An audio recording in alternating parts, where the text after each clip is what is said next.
ये काट के बोरा में कस कर बिक देंगे, तुम्हारा कोई परिवार हमको कुछ नहीं बिगाड़ेगा। उसको कोल्ड ड्रिंक में सरपाच की गोली मिलाकर पिला दिया किशन कुमार। हमारी लड़की घर से हंसती गई थी कि हमारे बहन को कुछ होगा तो हम आप लोग के नहीं छोड़ेंगे। 2 दिन पहले फोन आया था उसका, हमारी बेटी उठाई थी।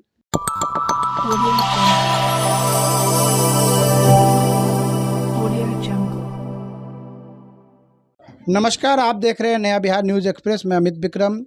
बिहार में दहेज लोभियों ने फिर एक मासूम लड़की की हत्या कर दी और न्याय के लिए परिजन दर दर भटक रहे हैं। पुलिस प्रशासन मामले को जांच में रखी हुई है। इसके लेकर मुजफ्फरपुर में काफ़ी हल्ला हंगामा भी हुआ। कल कल्याणी चौक पर लड़की के परिजनों ने काफ़ी हल्ला हंगामा किया, लेकिन बिहार में न्याय मिलना इतना आसान नहीं है। पुलिस हर मामले को दबाने का काम करती है। इस मामले में भी पुलिस ने अभी तक कोई सख्त कार्रवाई नहीं की है। जी, हम बात कर रहे हैं मुजफ्फरपुर के कल्याणी स्थित केदारनाथ रोड के पछयारी नुरफर की, जहां निधि नाम के एक लड़की को दहेज लोभियों ने सल्फास की गोली खिलाकर मार दिया। हम निधि के मायके में हैं, ये मायके का घर है और निधि के माँ भी हमारे साथ हैं खड़ी और परिजन भी हैं। उनसे बात करेंगे कि क्या मामला था, आखिरकार क्या वजह हुई कि शादी के 8 महीने के बाद निधि को अपने प्राणों को गंवाने पड़े। निधि जैसी मासूम लड़की आज इस दुनिया में नहीं है। क्या कारण बना, दहेज लोभियों ने क्यों निधि की जान ले ली, जबकि शादी में माता पिता का कहना है कि हमने 20 लाख रुपए खर्च किए थे। लड़का को देखा कि लड़का बैंक में काम कर रहा है कि हमारी बेटी का भविष्य उज्जवल होगा, लेकिन ईश्वर को कुछ और ही मंजूर था और दहेज लोभियों ने निधि की जान ले ली। हम परिजनों से बात करेंगे कि क्या बात हुई, क्या मामला था और इसके लेकर आगे अभी तक क्या क्या कार्रवाई हुई है पुलिस के द्वारा। हमारे सामने है निधि की माँ है। हम निधि की माँ से जानेंगे कि माता जी क्या बात हुई, आखिरकार क्या वजह हुई कि बेटी आज इस दुनिया में नहीं है। 2 दिन पहले फोन आया था उसका, 2 दिन पहले फोन आया था उसका, हमारी बेटी उठाई थी। बोली कि वो बोला कि निधि हम तुम्हारा एडमिशन रमेश रानी में करवाएंगे, से तुम 11 बजे के करीब आ जाना। निधि हमसे बोली कि मम्मी 11 बजे हमको जाना है कल, से हम आगे जाएंगे और तुम पीछे से आना। 10 दिन पहले वही निधि वही थी, ये सब उस पर बहुत अत्याचार करता था, वो बहुत उसको मारपीट सब मिल के करता था। इसी में निधि ऐसे नस काट लिया माँ हाथ के। हमारे लड़का लोग गया था वहाँ, तो बोला कि हमारे बहन को कुछ होगा तो हम आप लोग के नहीं छोड़ेंगे, इसीलिए वो घर पर नहीं आता था। हम गए रमेश रानी जब पहुँचाने अपना बेटी के पीछे, तो वो एडमिशन जो हुआ परीक्षा के वो करके वो निकल रहा था किशन। तो हम बोले कि से चलिए घर मेहमान जी, तू हमको हाथ से झटक कर आगे बढ़ गया। हमारी लड़की उसी के जोरे आगे बढ़ते हुए चल गया। हम पैर से लाचार थे, आगे बढ़ नहीं पाए और ले गया सीधे स्टेशन रोड। हमारी लड़की घर से हंसती गई थी, हमारा छोटा पोता के साथ लेकर गई थी और उधर से हमारी लड़की आई तो लड़खड़ाते हुए आई। उसको कोल्ड ड्रिंक में सरपाच की गोली मिलाकर पिला दिया किशन कुमार, और पिलाकर उसको रास्ता में उधर छोड़ के भाग गया। हमारा पोता के कारण हमारी लड़की लड़खड़ाते घर पर पहुंचे। माता जी, हमें ये मतलब ये जानकारी चाहिए कि आपको कैसे जानकारी मिली कि वो स्टेशन लेके गया है। हमारी लड़की भी बोली, उसको होश नहीं थी, मतलब ऊपर में सांस गिरते गिरते एक लफ्ज बोले कि स्टेशन रोड बोल के बस उसको बस सांस घुटकने लगा। हमारी बेटी यहाँ घर आके बहुत उल्टी की लेटी गए। जब वो महकने लगा तो हमारी दोनों बहू बोल रही कि नींदी बउआ क्या क्यों पिए हैं कि जब को महक आ रहा है। तू बोला कि जो हमको कुछ समझ में नहीं, उसको समझे नहीं था कि कुछ वो बोलती, बोलने की स्थिति में नहीं थी, वो एकदम पड़ी हुई थी। अब हम लगा हमको कि जिसको पैखाना उखना हो रहा था ना, इसी के लिए ऐसे हो गई है। हम उसके भेजाए नरेश डॉक्टर के यहाँ दीपक सिनेमा रोड में, तो वहाँ कह दिया कि जे नहीं, इनको पॉइजन पियाया गया है, इनको ले जाइए परेशान। वहाँ से हमारी बहू ले गई सीता हॉस्पिटल में 2 नंबर रोड में, वहाँ ले गया तो कहा कि जिसको सरपास की गोली खिला दिया है, समझे। कोल्ड ड्रिंक में घोर के उसको पिला दिया किशन ज़बरदस्ती। हमारी लड़की नहीं जा रही थी, नहीं पी रही थी, वो समझी कि कही कि हम नहीं पिएगी। सब सैकड़ों आदमी उसको बउआती है, देखा है उसको पिलाते हुए।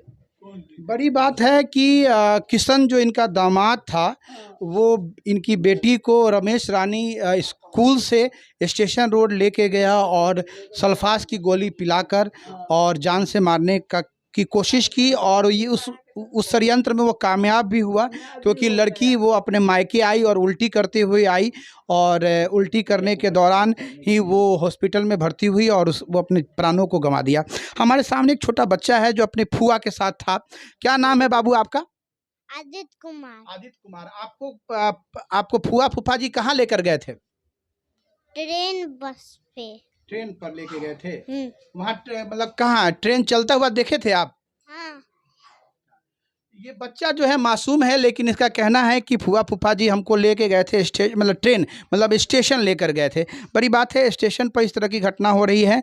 और हमारे सामने है लड़की की भाभी हैं, हम पहले इनका नाम जानेंगे। क्या नाम है आपका? मेरा नाम डॉली कुमारी है। डॉली जी, आपने सबसे पहले निधि जी को उल्टी करते हुए देखा, तो क्या आपको क्या महसूस हुआ उस वक्त? उस समय हमको लगा उनका तबीयत ठीक नहीं है। तो लगा तबीयत ठीक नहीं है, हम बोले क्या हुआ, तो बोले मेरा तबीयत ठीक नहीं, कुछ बेचैनी टाइप का लग रहा है। उसके बाद वो बहुत सारा उल्टी करने लगे। उल्टी तो करते ही आए थे, मतलब गिरते पड़ते आए थे। बोले से भाभी बाबू को रखिए, इसका मतलब गिर गया है मेरे यहाँ से। तो हम इसको रख के ऊपर सुला दिए पलंग पे। उनको देखे तो मतलब अजीब टाइप का छनमनी। अब पूछे कहाँ गए थे, तो बोलने की स्थिति में स्टेशन इतना ही बोली। इसके बाद वो मतलब छनमंडी टाइप को होने लगा, तो उनको लेके हम गए यहाँ पे दीपक सिनेमा रोड है, वहाँ पे लेकर नरेश कुमार डॉक्टर यहाँ। तो वो बोले से मतलब ले जाए, इनको पॉइजन पियाया गया है। उनके बाद वहाँ से रेफर कर दिया, उनको ले गए यहाँ पे जुड़न छपरा 2 नंबर रोड में। उसके बाद हम उनको ले गए वहाँ पे ICU में भर्ती कराया गया था वहाँ पे। उसके बाद वो ये डॉली जी ने कहा है कि जब आई थी हमारी ननद, तो वो उल्टी करते हुए आई थी, तो असामान्य घटना जानकर हमने उनसे पूछा, और जब जानकारी मिली कि लड़की जो है वो जहर पी चुकी है, तो डॉक्टर के पास भर्ती कराया गया और प्रशांत में और एडमिट भी हुई। और वहाँ पे सीताराम मेमोरियल हॉस्पिटल में लड़की निधि जो है भर्ती हुई और वहीं पे उसकी मौत भी हो गई। हमारे सामने हैं निधि के भाई हैं, बहुत बहन को प्यार करते थे। 3 भाइयों के बीच में एक बहन थी, बहुत धूमधाम से शादी किया था निधि का। हम जानेंगे कि सबसे पहले तो नाम जानेंगे। क्या नाम है आपका भैया? अमन कुमार नाम। अच्छा, हेमंत जी। अमन कुमार नाम। अमन कुमार नाम है। अमन जी से हम जानेंगे। अमन जी, जो घटना हुई है, एक भाई के लिए सबसे बड़ी बात है कि राखी का दिन था और इस तरह की घटना हुई है। एक भाई के लिए बहन को खो देना एक बहुत ही दुखद और बहुत ही दर्दनाक घटना है। क्या कहना है इसके बारे में? पूरे घटना पे आप प्रकाश डालिए, क्योंकि शादी आपने ही करवाया था। किशन का चुनाव आपके द्वारा ही किया गया था, बहुत धूमधाम से आपने शादी की थी, काफ़ी खर्च किया था, फिर इस तरह की घटना क्यों हुई? उस दिन को बहुत कोसते, कभी जीवन में नहीं भूलवा पाएंगे। हमने अपने जीवन में जितना पैसा कमाया, अपनी बहन के शादी में कर्ज भी हम लगा के उसका शादी किया। जबरदस्ती लड़का सब करवा दिया।